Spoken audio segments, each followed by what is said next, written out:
We'll call the Streets and Sidewalks Committee meeting to order. We've got one item on the agenda, and Mr. Lamb had submitted a request for action, 13-141-78, and it's earmarking $200,000 a year for installation of curbs on state routes.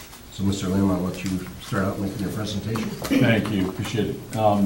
Anyway, what I really amended the request, and Paul, I just gave you a copy of it because I really didn't know that the Curbs and Alleys Capital Fund even existed. But what I've done is first of all, took a look at all this. If you look at the state highways, state streets where they go through the city of Medina, state highways never seem to really get a curb. Some of the curbs that do exist on state routes in the inner ring part of the city, those curbs were put in around 1920, and while they may exist, they're in pretty bad repair. They're sort of somewhere placed between existing and not existing, so they don't really serve as a curb, either as a curb in a way that would improve safety, or a curb that would improve the aesthetics of the neighborhood. So if you look at the state routes, it would make a huge improvement. Both it would beautify the state route and it would improve safety along state routes. When I realized that the Curb and Alley Fund existed, which is $138,236.48, I talked to the city engineer. That amount of money would enable the city to do about a mile of curb the first year, in 2015. So what I'd like to do is to, I would like to use that money, have the administration take a look at the curbs on state routes from the edge of the historic district moving out to see which would be the best to start with, where the money could be best used, and use that money initially. But I'd also like to see us allocate funds on an annual basis, maybe $50,000, which would do a little less which would do about a half a mile or a little less, $50,000 a year from the 108 account. That would enable the city to complete the project so that those inside city blocks with the older homes that really have the most stress, more stress than most neighborhoods in the city because of high traffic, that if we could complete that project in 5 or 6 years, that would be a huge improvement for the folks that live there. Not only to make it look better, but to improve drainage, improve safety, and dress the neighborhood up and help to keep property values from declining. So that would be really how I would amend the proposal, rather than look at the street fund as the cash cow for the whole thing. Would be to use this money that can only be used for curbs initially, and then annually have the administration go forward with what would be a workable number of $50,000 or so to address the other issues with the curbs. Thank you. Yep. Paul? You hit the nail on the head after I got the information from Pat. Thank you, Pat, and Keith. Thank you, Keith. With that $138,000, I thought the decision was made, at least for the near term, anyway, that's where the money should come from. And I agree, especially along East Washington there, where some of those original curbs that maybe were put in maybe even before 1920 with those stone blocks, definitely with them falling out in the street, we do need to do something there. So I would not be opposed to using that 138 as best and as quickly as possible, within the reaches of the engineering department, what they can do. I think it's realistic to say 2015. I talked to Patrick, the engineering, in order to do the engineering in-house, and probably allow enough time to get that put together for next year. Are you done, Paul? Yeah, thank you. I'm going to open it up to the administration first, Mayor Hanwell and Patrick and Nino, for your comments on Bill's request. For those of you who walked in late, he would like to use the remaining in the Curbs and Alley Capital Fund of $138,236.48 for curb installation in the state routes within the historical district. Starting, and then every year after, from the 108 fund, set aside $50,000 for completion of curbs on a yearly basis. So we'll start with the administration, then we'll go to other council members, and then we'll ask for the public's input. Mayor Hanwell? Thank you, sir. Patrick has had some discussions through email, I think, with a number of you, and I know with Bill. And so I guess the question is, we can do it sooner by contracting it out. In fact, even this year, it's just the engineering department is too overwhelmed this year to take it on. So that's really the question of the committee is, would we rather see it sooner and know that some of that money is going to go to engineering outside of the city, which then, of course, lessens the amount of money for the project, or are we okay with delaying it until 2015, and then all of that 138,000 could actually go into product to do more curbs? If we're okay with waiting, we can do, obviously, more distances, because we're not paying for the engineering services. It's just, we don't have the staff time or the engineering time to try to do it in-house yet this year with everything else that we're trying to juggle. I do agree with Mr. Lamb that starting at the core, much like we're doing with the sidewalks, in fact, these things may be able to be done together as we continue to expand the sidewalk project and the curb. There might be some efficiencies of having the trucks there and trying to do those simultaneously. Not that we want to delay the sidewalks that we have planned for this year, but as the years go on, try to work those things together and improve them both at the same time. I think we could probably see some efficiencies that way. Mayor Hanwell and the rest of the administration, and council members, I'd also like you to address, I know it's just a short time that Bill presented this proposal, but the request out of the 108 of $50,000 a year be set aside for the curb projects. And if it's Yeah, I think that's really a council decision. I mean, we have the money that's set aside for infrastructure, and curbs is one of those infrastructures. Right. And if council says we're okay with 50,000 not being used for streets or storm sewers, but for curbs, the administration will follow whatever recommendation council is. I think that's more in the legislative purview than it is administrative. Mr. Patton? Thank you. I think since I've been here, we've done 3 of these curb projects. We used to try and do them every couple of years. We did one on North Court, one over here on Friendship, and the last one was probably 5 years ago on West Liberty. I think we started at Vine Street or somewhere over there and went west. They are nice projects. They do result in a better looking street section, and they do serve a purpose for stormwater as well. As the mayor mentioned, I don't know that we could do it this year. If there's an urgency to do it this year, we'd have to hire a consultant. Kind of hate to see that happen. It's simple projects to design, but it takes some time. And this time of year, we would be ready to go probably in December, which is the last time you want to start a project. So I would hope we could wait till next year where we could do it. This type of project we should be doing in-house, I think. Nina? I just want to comment, I agree with Patrick with respect to the water, the drainage improvements, and as you see on South Court, we are in-house, we're attempting to backfill that one area that Mr. Lamb brought up somehow. We got it missed, and then it washed out in the, what backfill was there, it washed out. So again, try to reinforce that we do things in-house if we can. And just one question, with curbs, I'm not going to speed up, but is it more beneficial to have curbs for street cleaning and snow plowing? It is. We've come accustomed to applying these juniors, which are rounded ends on the bottom of the plows. Mhm. So that way it feels that curb and it kicks the plow back. Sometimes when there's a plow not there, it'll go up on the tree line. We have scalping and so on. So the answer is yes. Thank you. Keith, anything?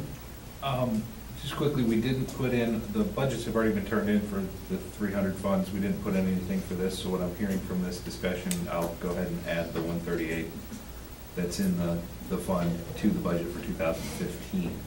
As far as the future years, when you look at the way we budget the 108 fund, historically, council has not budgeted individual projects or even specific areas of focus. We budget the entire available amount based on the estimate and then Patrick draws from that for the projects that he comes up with. So I guess there's two ways we could do that. One is to just, if we want to put, say, 50,000 into curbs, one way would be administratively that Patrick just puts a greater emphasis on curbs and we do it.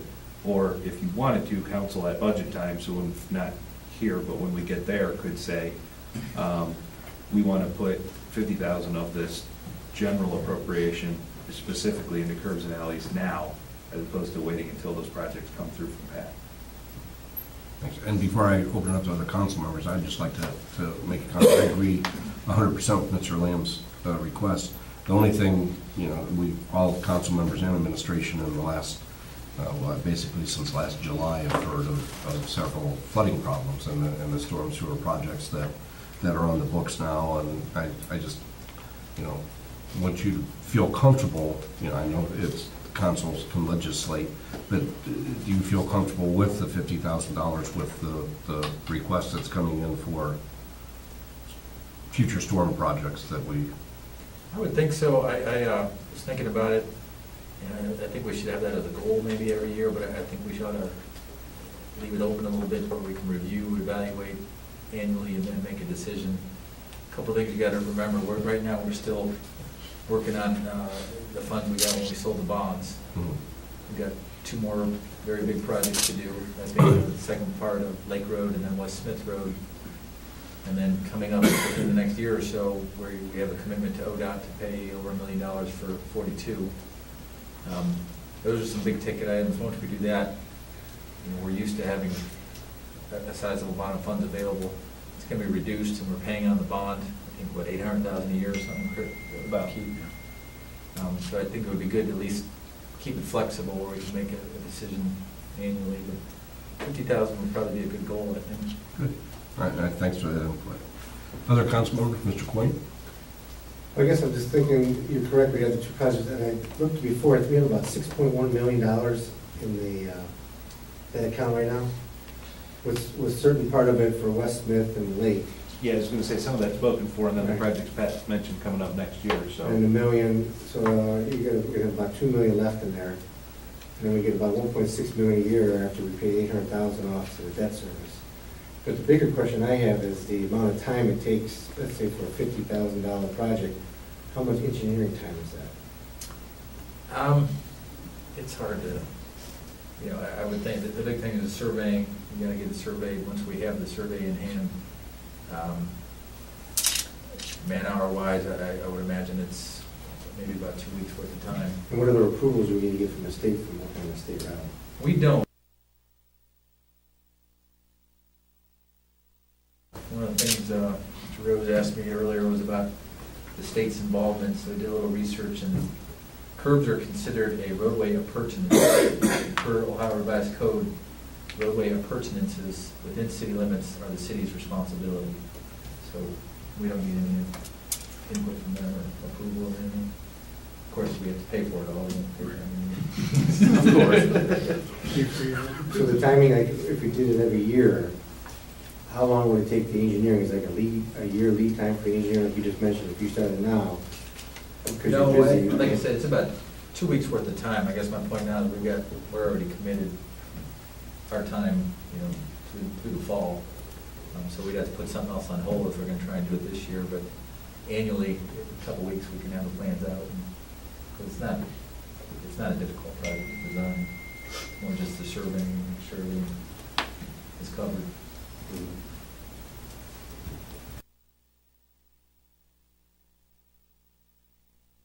Anything else, Mr. Quinn? No, I mean, I think the idea of fixing the curbs for aesthetic reasons and for storm sewer reasons makes sense. My only big concern was the timing of it and the $50,000 a year. How much would that really get done? Because you're gonna have to bid it out, I would imagine. And it depends on the cost of the materials, and you're gonna have to dig up the sides of the streets to put the curbs in. And, I mean, he said, Bill mentioned a mile for $138,000. The rule of thumb, where it's kind of, and I went back and looked at a couple projects and had a little, you know, inflation.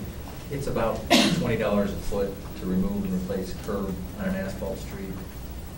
So 50,000, that's about 2,500 feet. Now, you have to do both sides, so you half that, it's about an eighth of a mile a year. Now, is there storm sewers already on the side of the street, or would you have to put storm sewers in? The storm sewers there, we would probably look at those, evaluate the project and see if they merits replacing them.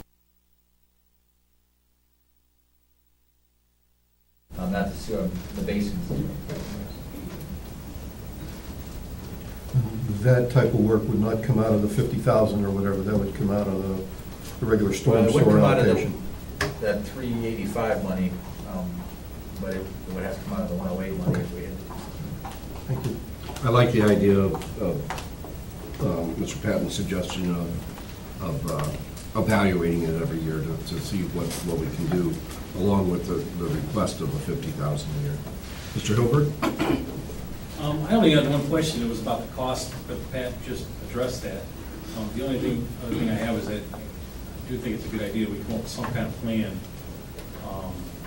to address it every year, just like we do with the sidewalks. Otherwise, we're going to go years and nothing's ever going to happen. Thank you. Okay, I'm going to start in the front and work our way back.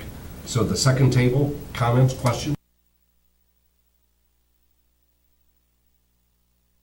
Can you give us your name Dave Edmonds. and your address? 706 South Court. Sewers and aesthetics, great. I want to talk about safety. I live on a corner, and my curbs are so little that cars continually drive up over the curb. I had a car last year, drove up over the curb, ran into a tree. It wasn't my grandchild, it was a tree. Number two, I can't have my kid mow the lawn because on Court Street, my tree lawn slants down so severely that I won't let the kid do it. I gotta stand out there and mow it with one wheel, two wheels in the street, two wheels in the grass, and it's dangerous. I've been doing it for 20 years. This is crazy. Fix the curbs, then I got a shot. Safety. Thank you, sir. Well, I live on 614 South Court. My name is Chuck Kurogo. I live down the street from Dave, and we have, I mean, if there's a half an inch, and some of it's missing, same thing for me. When I have to have two wheels out, and I always got to make sure I'm going, against the flow of traffic to make sure that people see me. And if I'm cutting it on a Saturday, it's almost worth waiting until during the week because there's so much traffic. Right. And it would definitely, and I worry, I have two young kids, and I worry about someone, jumping that, and we have a couple of trees in there, but, there's nothing to stop these cars, and 35 miles an hour does not seem like it's feasible for these people, because sometimes, some of these semis are doing 35, 40, easily, and I think for a safety reason, it would definitely be beneficial. Thank you, sir. Ms. Smith? Next row, ma'am, you have any comments or questions? Yes, Maria Stonick, 505 East Liberty Street. I agree with everything Dave and Chuck said. We have absolutely no curbs at all. We're on a corner also. When trucks, we don't have semis turn the corner, but we have, UPS or FedEx or delivery trucks, and they just, don't always make the turn. So we have big ruts in our tree lawn. Also the grass cutting issue. That corner, Harmony and Liberty, there are a lot of car accidents. People just go right through the stop sign, and we actually had a car land in our front yard. And it may or may not have happened if we had curbs, but it may have stopped the car from coming in our yard and just missing my grandson, actually. And the last thing is, we have 3 parades go down our street. And I think if we had curbs, just the curb appeal, if you will, it would look so much better. And I know Route 3 is the main artery, along with 18, but people are entering our city from wherever, Cleveland, they come from all over to come to our, fair on the square and everything else we have. And it's, an image thing. We like to take care of our historic neighborhoods. We have an association now along with Southport that we're just starting. I just think it would be great. It would look really good. Thank you, ma'am. Sure. Mr. Gershbacher? I like curb appeal. Okay. You got it. Kevin? 440 East Liberty. Nightmare to mow, plows taking out the yard. It's not the plow truck drivers. It's quarter-inch curb. They have nowhere to ride. It's just, I had tractor tire marks up in the tree line last year. I've seeded the yard twice this year, once because of the flood. But it's just a nightmare. Thank you. Sir, nothing? Anybody else from, anybody else in the audience would like to say anything? Well, as most of you can tell, that this committee and the other council members and the administration are in favor of starting the program. I think most council members, if I can only speak for myself, would agree with the administration and Mr. Patton on waiting till next year to get the biggest bang out of our buck, and then allow, from what I'm hearing, allow the administration and Mr. Patton to decide on the amount of money. Our request is going to be for $50,000, but that might have to be determined by the mayor and the engineering department on the exact amount every year, depending on what arises. Am I correct in that? Yeah, I agree, because, the 50,000, maybe 40,000 one year, but maybe, a couple of years down the road, it could be a little bit more. I think what's most important is the commitment, that there is a commitment, administration and council have a commitment that this improvement would significantly improve the inner residential areas of the city for a long time. I mean, if you look at the curbs that have been there since 1920, curbs could last quite a while. We wouldn't have to do this again, and if we can get that, can continue that commitment 5 years down the road, what Maria Stunek was talking about, we could have,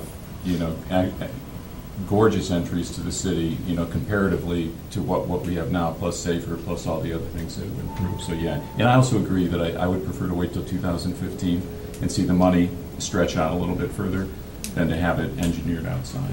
Right. I agree with that, but I would like to see the administration, much like with the sidewalks, make the determination of where to start, where they would start, where the monies would be used initially, what streets would be the ones that would be the best to start with, where you could get the most impact for your money, and that be an administrative decision, not a council decision.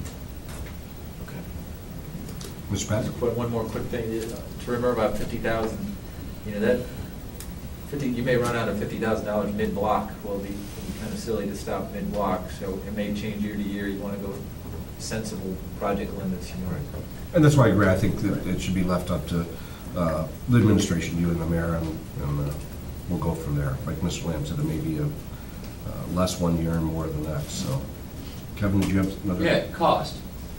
He said along blacktop roads. Underneath blacktop's brick. Most of these roads are all brick underneath. That's correct. So what's going to be the cost then? The cost for the curbs, Yeah, it's about $20 per foot. you have brick roads. Right. Technically, brick roads. So it's $20 per foot for brick road. You go down That's 2, for 3 curbs. inches. No, our curbs, the curbs we'll put in will be 18 inches deep, 6 inches review. Yeah, but you said for blacktop roads. The difference is in a concrete street, you wouldn't saw cut the road right at the curb. You have to go out and do a gutter, which is a couple more extra feet of pavement, so it's cost a little more for that. And as opposed to an asphalt road, you can saw cut the asphalt and just put the curb right up, butting up to the asphalt, repair that joint. Right. So it costs a little bit more for concrete, for curbs in a concrete street, but most of the state routes are asphalt to begin with. And that's where we need those curbs, that's where they, because of resurfacing, they've been diminished. I know most of them are blacktop, but there's also ones that are brick underneath the blacktop, only 2, 3 inches down. So is that going to be about the same cost as concrete, or? It's asphalt. The brick is part of that road pavement in the asphalt. That's within that $20 per foot. Okay. Thank you. Mr. Lamb, thank you very much for your request, and thanks everybody for their concerns and their comments. Appreciate it. I'll entertain a motion to accept Mr. Lamb's modified request, and we'll pass it forward to finance. Okay, so moved. Second. All in favor, say aye. Aye. Hey, Keith has Since a- this is an appropriation for 2015, Yes. it doesn't really need to go to finance, it needs to go to the budget. And I'll just submit a budget to Kathy based on the 138, and that'll come up at the next budget hearing. Keith, will you then close that account? Yes, when we spend, because we're not putting any more money into it, it'll be closed. So we don't need to finance it. Okay, So we'll be dealing with it at the next budget process, so. Is there anything else to come before streets and sidewalks? If not, we're adjourned.